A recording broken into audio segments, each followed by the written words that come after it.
Hi guys. तो आज मैं बात कर रही हूँ मैल्कम ग्लैडवेल की बुक ब्लिंक के बारे में।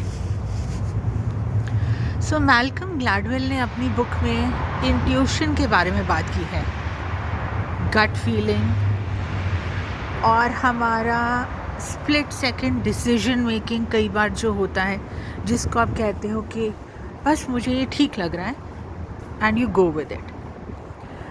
ये आपकी इंट्यूशन होती है, आपकी सबकॉन्शियस माइंड का instant decision.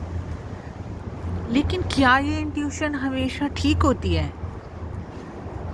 This is what he also discusses कि हमारी इंट्यूशन ज़रूरी नहीं है कि अनबायस्ड है।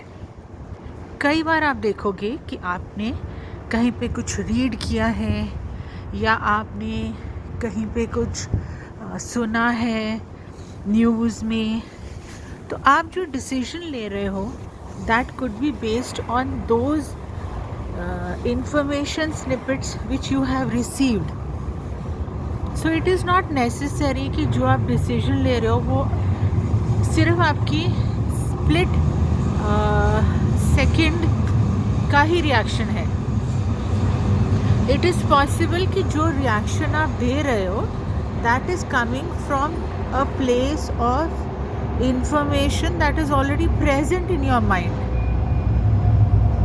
तो ऐसे केसेस में कई बार ये नेगेटिव भी हो सकता है। आप सपोजिंग किसी को मिलने जा रहे हो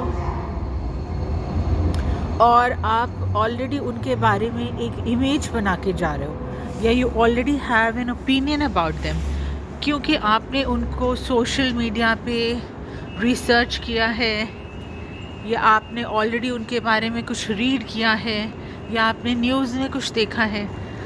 तो the decision that you make will be based on that information that is already present in your mind.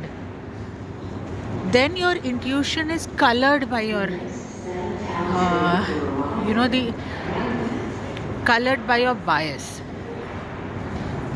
कई बार this can have A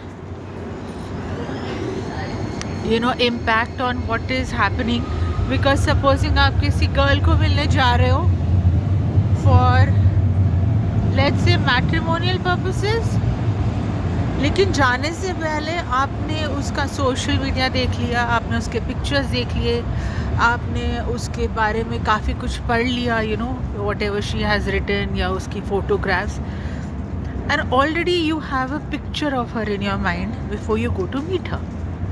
Of course this could be good but it could also be bad। हो सकता है वो अपनी pictures में बहुत outgoing लग रही है, या सिंपली उसको पिक्चर्स पोस्ट करनी अच्छी लगती हैं, लेकिन रियल लाइफ में वो काफ़ी एक सीरियस क्वाइट पर्सन है।